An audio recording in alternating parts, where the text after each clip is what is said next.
Good morning, everyone. Treasure Troller here from the partially mask-wearing militant state of Michigan, where we had more FBI agents and paid informants than actual conspirators in the plot to kidnap our governor and dictator, Gretchen Whitmer, two of which are being retried. We also have a Secretary of State who believes Donald Trump wanted her arrested and brought up on treason charges.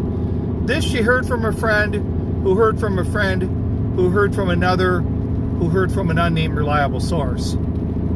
So we have Andrew Yang. We've confirmed that he watches Treasure Troller, and we now have another confirmed sighting of a Treasure Troller viewer / listener, and that is Styx Hexenhammer. Yes, welcome to the fold, Styx. I saw a couple days ago where he was talking about basically the right wing or the far right wing should kind of lay off the abortion issue. And he must have heard me about a month ago where I said they should abort the abortion and student loan platforms because it's just a no-win situation. Nobody's going to be happy with what they come out with. So, Styx, welcome aboard. You were a little late, but you got here. So there's a couple more things, and I've been really...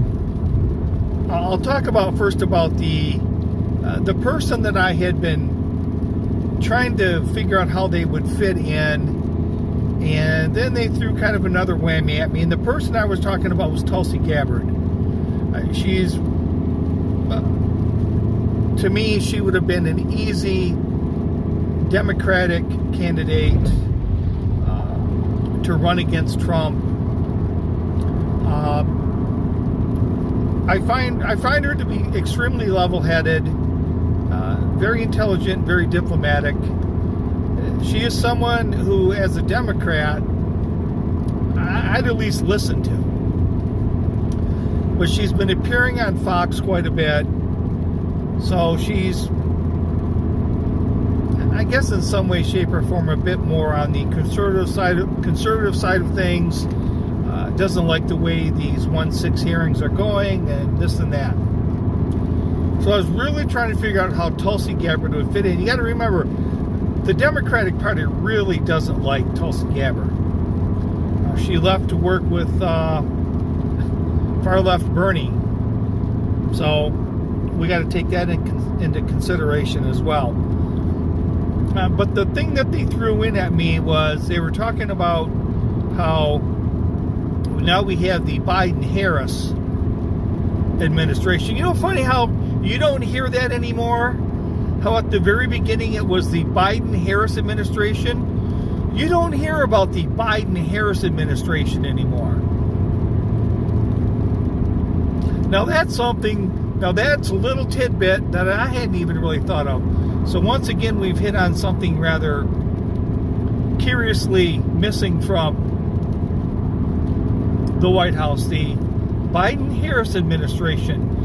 I think that's located next to the Sasquatch den. It's just not found anymore. Not talked about. Shh. We shouldn't talk about the Biden-Harris administration. So Andrew, if you're listening, that might be a really cool thing to bring up. Like, what the hell happened to the Biden-Harris administration? So anyways, getting back to Tulsi, what they threw in the mix was a Trump-DeSantis ticket, where instead of, we would have the Trump-DeSantis administration where Trump would be handling foreign policy and DeSantis would be handling domestic issues. So that put a little bit of a kink in things for me. Maybe, possibly, I still got to work this thing through with Tulsi, but I would like to see Tulsi get an administrative position. I thought about national security, but she may not want to work that closely with Trump, but put her in charge of Homeland Security, where it's more of a domestic issue. I think that would bring on voters as well, especially the more conservative type Democrats.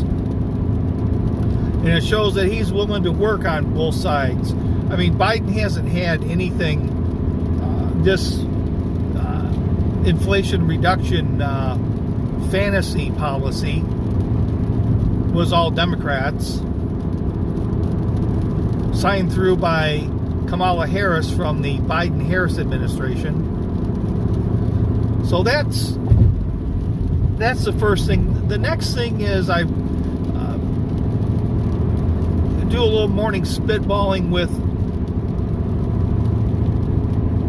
and it's sort of the, like I said before, the Tudor-Dixon Family Matters thing. I don't like that slogan. I just don't like it.